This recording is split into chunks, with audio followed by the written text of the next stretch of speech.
Bismillahirrahmanirrahim. Now I would like to discuss about the adaptation that these organisms have to be successful on the land. But first of all, I would like to discuss their epidermis. That is kind of unique because if we look at the amphibian species, so they have moist skin, but over here we notice that they have tough, dry, scaly skin. So it's a kind of differentiation among the amphibians and reptiles. And by the way, the reason behind the toughness is keratin. जो इनकी skin होती है tough होती है वो because उसकी वजह यह है कि इसमें केराटिन होता है और वो केराटिन कोई आम केराटिन नहीं है, that is basically beta keratin. ये सिर्फ आपको रेप्टाइल्स एंड बर्ड्स में मिलेगा, जबकि हमारे पास एम्फीबियन का जो केराटिन था that was basically soft keratin. ठीक है. प्रोटेक्शन अगेंस्ट डेसिकेशन, तो ये स्किन जो है इनकी स्किन जो है इनको डिहाइड्रेशन से भी बचाती है और ज़्यादा अच्छे तरीके से बचाती है बिकॉज इसकी बॉडी के ऊपर एक लिपिड लेयर मौजूद होती है जो कि इसको डिहाइड्रेट होने नहीं देती. और अगर हम बात करें in case of toads and reptiles, sorry toads and frogs की, तो वहाँ पे क्या होता था कि केराटिन के डिफरेंट स्किन के अंदर पैचेस मौजूद होते थे. और इवन आपको पता होगा कि बहुत सारे फ्रॉग एंड टोड्स अपनी स्किन के ज़रिए वाटर भी एब्जॉर्ब करते हैं, लेकिन वो स्पेसिफिक रीजन्स उनकी बॉडी में मौजूद हैं, that is known as drinking patches. जैसे उसी जगह से वो वाटर ड्रिंक करते हैं, लेकिन उनकी बॉडी से फिर भी डिहाइड्रेशन होती है, इतनी मतलब अच्छी कोटिंग नहीं है. लेकिन यहाँ पे जब हम बात करते हैं इन केस ऑफ रेप्टाइल्स, तो यहाँ पे जो स्किन है वो बहुत अच्छे से प्रोटेक्शन प्रोवाइड करती है. फर्दर हम कहें फिजिकल इंजरी, तो फिजिकल इंजरी के लिए वही बात है कि केराटिन रिस्पॉन्सिबल है और इसको अवॉइड करता है कि बॉडी में कोई फिजिकल इंजरी वगैरह ना हो. थिन एपिडर्मिस शेड पीरियडिकली वक्त के साथ साथ जो डेड सेल्स होते हैं या वेयर आउट सेल होते हैं जो कि ख़राब हो जाते हैं स्किन एनवायरनमेंट की वजह से, तो इसको ये क्या करते हैं वक्त के साथ उसको रिमूव कर देते हैं अपनी बॉडी से ताकि नए सेल्स को जगह मिले और नए सेल्स इनकी बॉडी पे अपेयर हों. इनकी अगर डर्मिस की बात की जाए तो वो थिक होता है और उसके अंदर आपको क्रोमेटोफोर्स मिलते हैं. इसके अलावा भी काफ़ी different types of special cells होते हैं, वो बाद में आगे मैं आपके साथ डिस्कस करूंगा.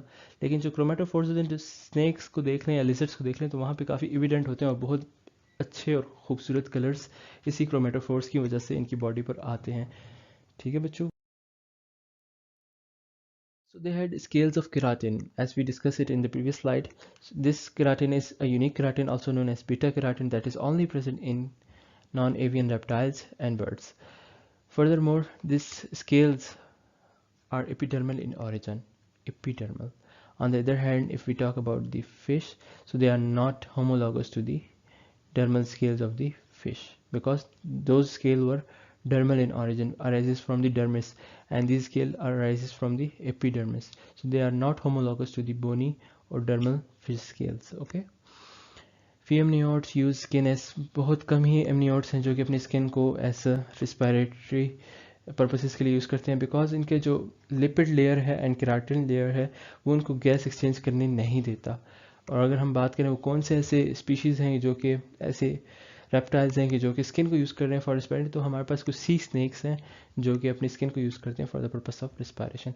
बट ये रेयर केसेस में, फ्यू केसेस में, मेजॉरिटी जो है वो लंग्स को यूज़ करती है for the purpose of respiration because ज़्यादा सरफेस एरिया हमें लंग्स प्रोवाइड करता है. Furthermore, crocodilian scale remain throughout the life. They do not undergo shedding and they do not need to remove their scale or skins because with the passage of time their scale grow gradually to replace the wear. जो इनकी क्रेटनाइज वाली जो हमारे पास scales मौजूद हैं crocodile के case में, ये सारी ज़िंदगी इनकी बॉडी में मौजूद होता है. इनको कोई शेडिंग की ज़रूरत नहीं है पीरियडिकली, इनको स्किन चेंज करने की ज़रूरत नहीं है. अगर कोई स्केल इनका डैमेज हो जाता है, वेयर आउट हो जाता है, तो क्या होता है वही जो स्केल इनकी बॉडी के नीचे मौजूद है वो फर्दर ग्रो करेगा और उस डैमेज वाले को उस जगह से रिप्लेस कर देगा. फर्दर मोर आपको मैंने बताया था कि क्रोमेटोफोर्स के अलावा भी इन ऑर्गेनिजम्स की डर्मिस के अंदर कुछ यूनिक चीज़ें होती हैं. तो क्रोकोडाइल के केस में आपको क्या मिलता है, ऑस्टियोडर्म्स मिलते हैं जो कि बिल्कुल क्रेटनाइज स्केल के बिल्कुल नीचे मौजूद होते हैं और ये लफ्ज़ है ऑस्टियोडर्म. तो इसमें डर्म जो चीज़ है रेफर करते हैं डर्मिस को, तो ये कहाँ पे प्रेजेंट होगा, ये डर्मिस के अंदर ही प्रेजेंट होगा. ठीक है ना. तो क्या होते हैं ये बेसिकली बोनी प्लेट्स हैं जिसको हम ऑस्टियोडर्म बोलते हैं और कहाँ प्रेजेंट होंगे, केराटिनाइज स्केल के बिल्कुल नीचे.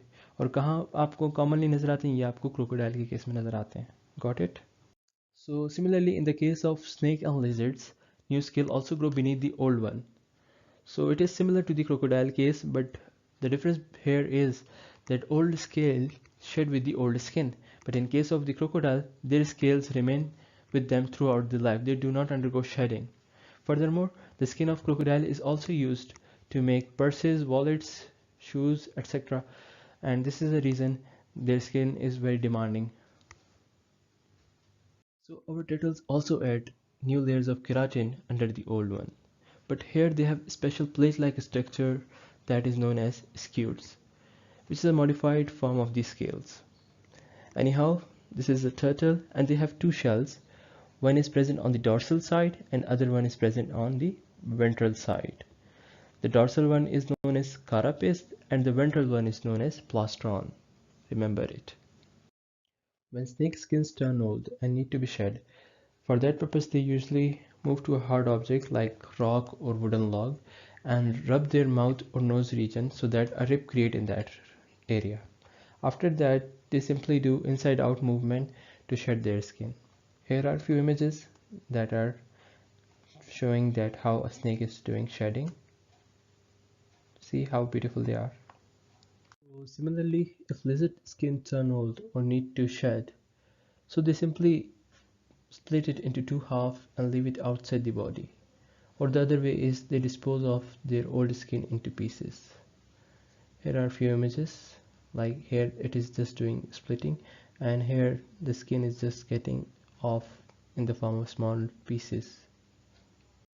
We already discussed this amniotic egg, but let's revise these terms again. First thing is embryo. This is the embryo that is present in the amniotic cavity, which is filled with amniotic fluid. This fluid helps the embryo to avoid shocks. Further, this cavity is known as amnion. The next thing we have allantois. Allantois is basically nitrogenous chamber that collect the waste from the body and also help in the respiration and exchange of gases. Furthermore, we have yolk. Yolk sac basically help to provide the nutrition to the body. Albumin. Albumin is basically is provide water and protein to the embryo, responsible for providing water and proteins. Then we have chorion. Chorion is basically protecting the allantois and amnion and yolk all together, and sometimes also referred as the chorioallantoic membrane, and they are basically responsible for the exchange of carbon dioxide and oxygen. Finally, we have shell. This shell is basically provide the mechanical support to the embryo and also avoid dehydration or delay the dehydration process. And these all membranes are known as extraembryonic membrane because they are not arise from the embryo, rather they are arise from a tissue that is present near to the embryo.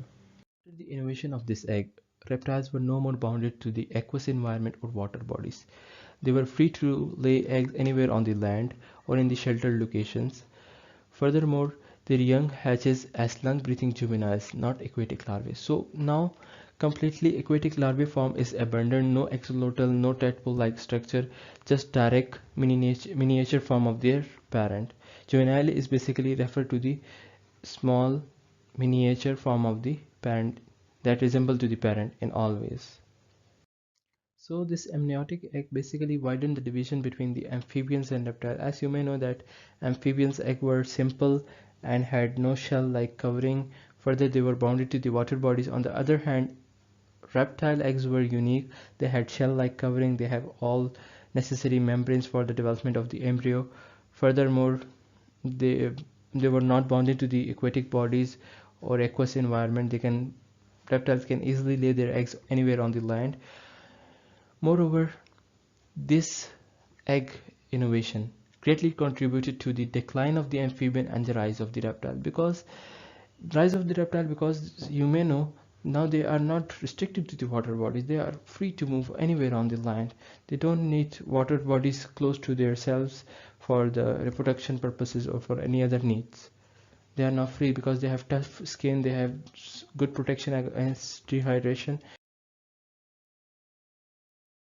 Now let's talk about the reptile jaws.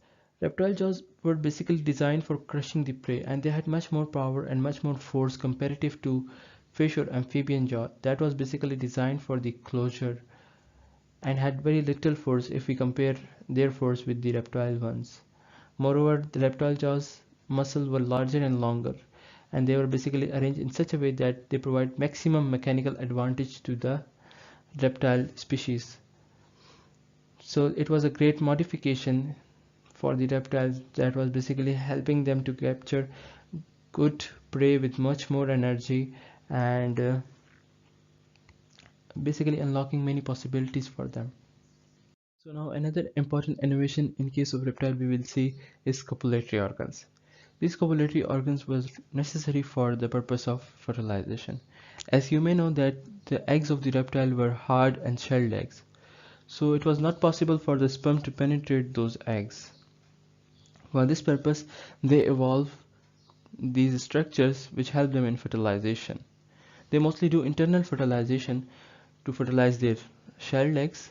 Moreover, to do fertilization, they evolve copulatory organs, which was basically the evagination of the cloacal wall. They form penis-like structure, but you may know that many tortoises and many birds, they don't have penile-like structure. So they basically do that. They press their cloacals together to transfer the sperm for the purpose of fertilization. So for higher metabolic needs and active lifestyle of the reptiles, more efficient and high blood pressure blood is required. This high blood pressure blood is also required to cope with the gravity factor, because pumping the blood to the uphill by the heart is also a tough task. So a high pressure blood is required to reach to every part of the body. Moreover, all reptiles have at least incomplete separation of the ventricles. Though they have incomplete separation of the ventricles, but they even that they prevent the mixing by following a special flow pattern. As over here you can see, there is another tract that join with the aorta, which basically bypass the lungs to provide the blood to the body. As we discussed earlier in the previous slide, that most of the reptiles have incomplete separation of ventricles and have a special flow pattern to avoid mixing. So this mixed blood is helpful for many reptiles during estivation and diving period, as it bypasses the lungs and provide oxygenated blood to the body. Though it is mixed, but it is oxygenated, it have oxygenated blood, it's a mix of blood basically. Moreover, all crocodiles, birds, mammals have completely separated ventricles, two atria, two ventricles. And remember, all reptiles have two separate blood circulations, such that pulmonary and systematic blood circulation. Because now you may know how they handle this mixed blood to keep their system working. So after the elimination of the skin as respiratory organ and the increased metabolic demand of reptile body forced them to modify their lungs. These lungs basically help them to take more oxygen from the environment and process it. So for that purpose, they mostly depend on their lungs for the gases exchange, and this happen because of their modified rib muscles, which basically expand and help them to take the air in from the outside environment. Whereas in case of the amphibians or salamanders, you may remember these rib muscles were helping them to make that undulation movement while walking on the land. Moreover, there are organisms that use other structures for respiration, like in case of turtle, they use their pharyngeal or pharynx region for taking the air from the environment, or also sometimes turtles use their cloacal region for the respiration purpose. Anyhow, there are snakes that use their skin for the respiration, but these are the rare cases. In majority cases, you will see that reptiles or all the other amniotes are fully dependent on the lung for taking oxygen from the environment. The reason for this dependence is the surface area of these lungs.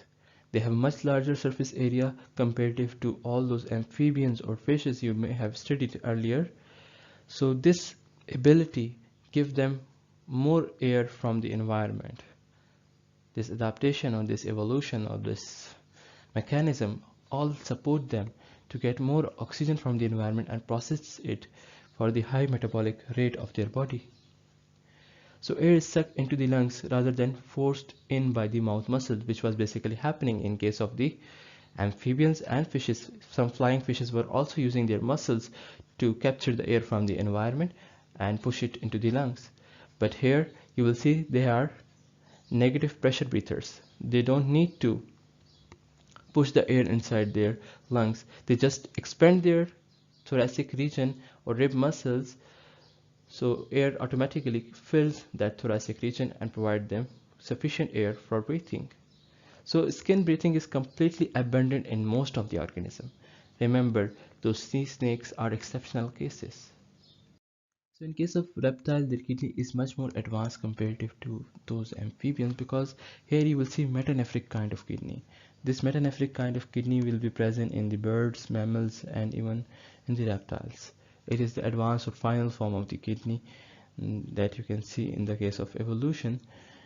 This kidney is advanced in terms of conserving water, and it is very efficient because now they are on land and very restricted to the land environment, not dependent on that aquatic or aqueous environment that previously amphibians had the opportunity.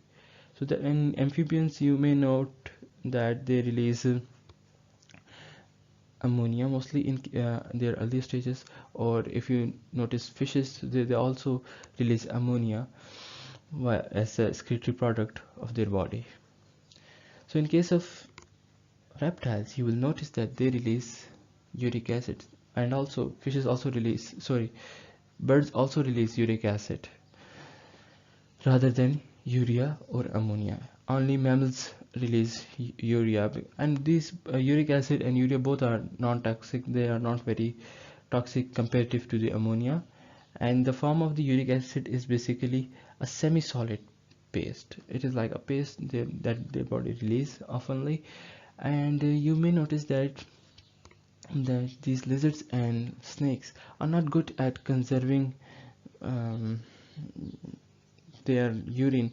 They just produce a dilute urine that is basically moved toward their bladder, where they further absorb their water and salt, and these salts are then later on released from their body via salt gland that is basically present near the nose and eyes and mouth region.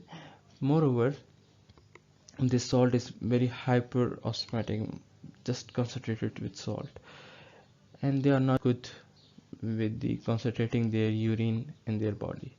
They just produce a dilute urine that is further absorbed water and salts in the bladder and move the salts to the salt glands for the secretion purpose. In case of reptile, we will see a better body support comparative to those amphibians, because in amphibians, if you notice, they have more lateral limbs. Like if you remember that salamander that had right angle orientation with their limb, and moreover they do undulation movement, but over here you will see their limbs were more on ventral side, oriented more on ventrally, and further they were less lateral, mean that they enable them to walk on the line efficiently, effectively, and much more easily comparative to those amphibians. And you may remember that, or you may have seen many dinosaurs in the movies that like they are moving on the two limbs, on the hind limbs. So basically it was just a modification in the Mesozoic era that helped them to had a better body support comparative to all those organisms that we studied in the past. So if we talk about the nervous system of reptile comparative to all those amphibians and fishes, so it is much more advanced because they have a larger cerebrum, and the feature of this larger cerebrum is that they can easily process sensory information from all the different senses of the body, and moreover they can also control their locomotion and contraction of the muscle with this modified cerebrum. They also had advanced form of connections in their CNS which enable them complex behaviors, which was absent in case of amphibians and other fishes. And one more unique thing you will see in case of non-avian reptiles, that they have good vision which they control by an optic lobe and help them to process those images there. In other words, you can see that they can see color images with the help of their optic lobe, and by processing that signals coming from their eyes. Snake and lizards have well-developed sensory organs. Like they have great sense of smell that is assisted by their olfactory chambers, oftenly known as vomeronasal organ or Jacobson organ. Both are correct terms, and these organs are basically found in the roof of the mouth. You can see over here, this is the roof of the mouth. So the purpose of this organ is to sense the odor in the environment.